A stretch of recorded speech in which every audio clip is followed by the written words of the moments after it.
They thought they found their plug. Gave him a payment of 500. So I sent him 375 at one point, and I sent him another 375. But they say he was a slug. This popular Chicago singer apparently has a shady side. So the signs was there, but I ignored them. You pay him cash, he books your vacations for you, from flights to hotel rooms. He told me I can get you the room for half off. But when it's time for check-in, they realized he was lying and refused to give refunds. These numbers are well over six figures. But the jig is up. What happened when police caught on, and what he told us when we started to investigate. He's not getting away with it. I'm Justin Carter. This is TSR Investigates.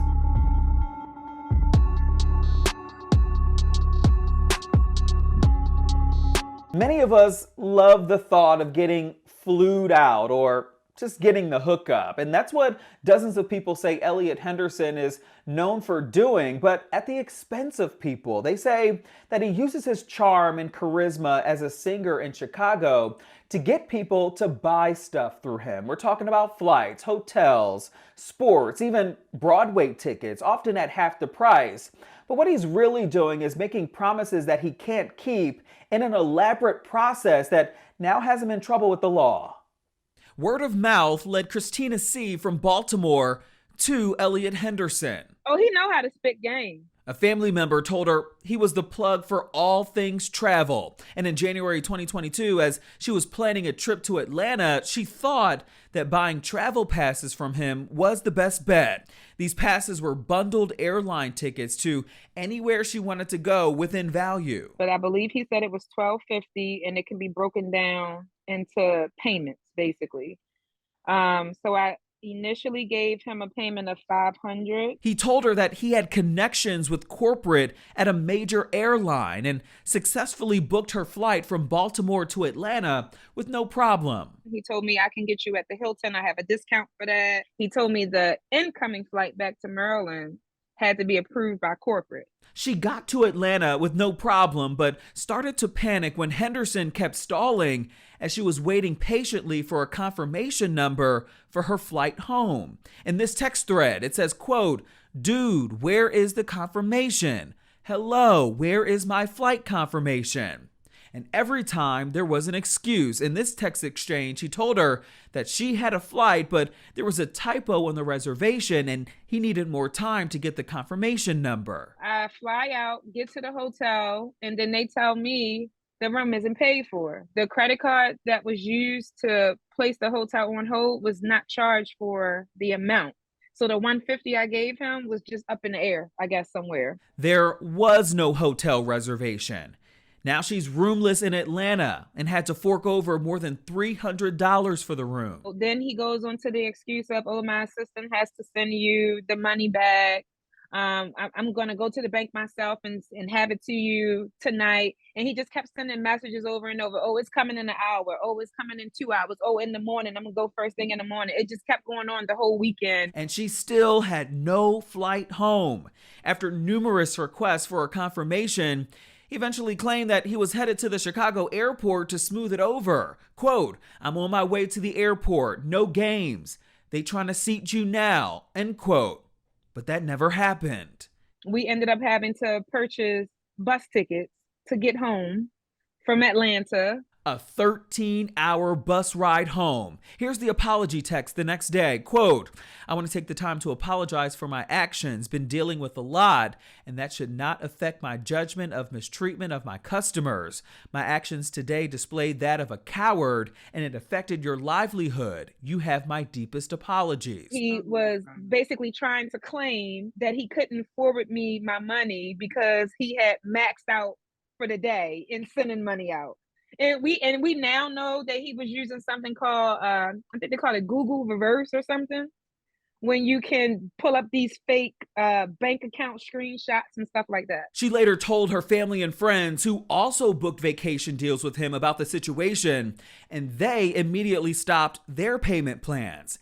And that set him off. I see you are a liar and it started.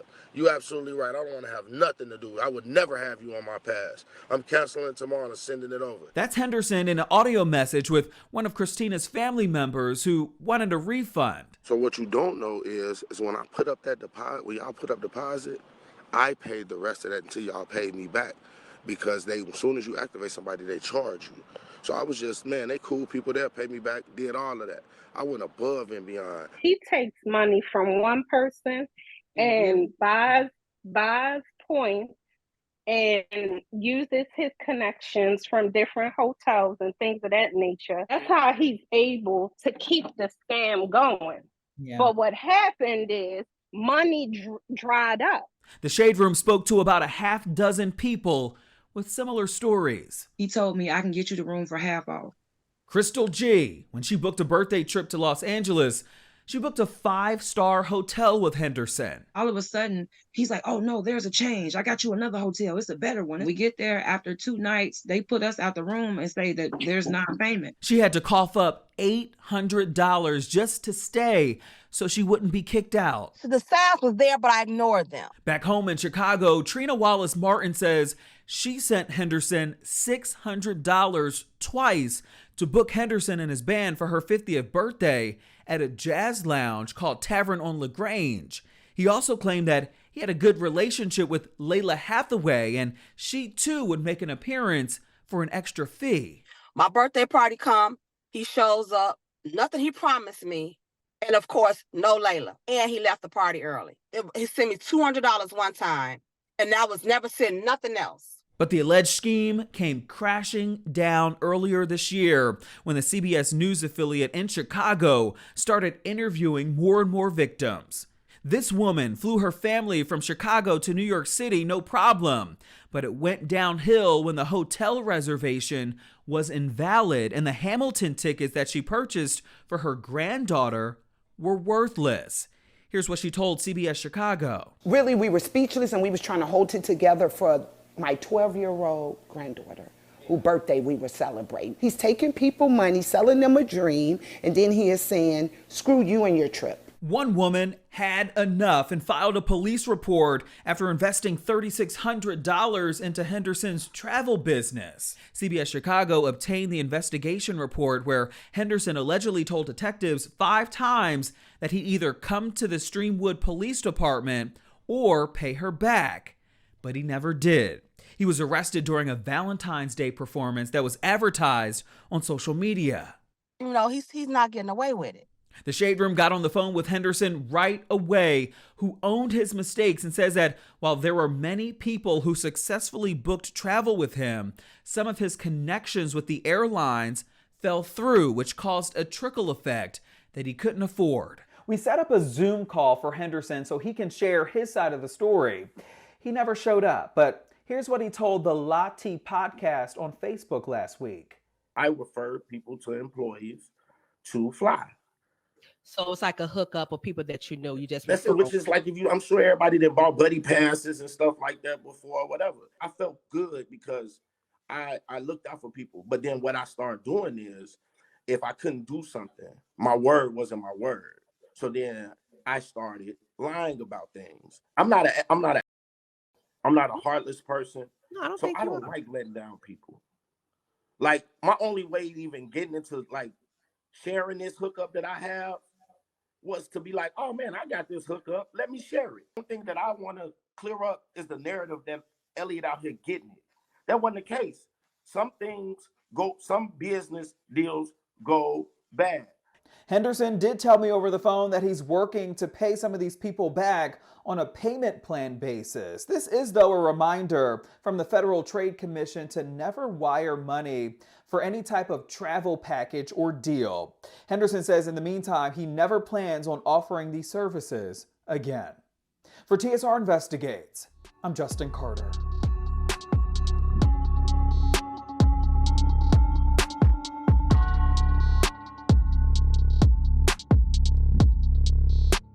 Hello, roommates, and thank you for watching our YouTube channel. Do you want more TSR Investigates? Be sure to subscribe and check us out at theshaderoom.com.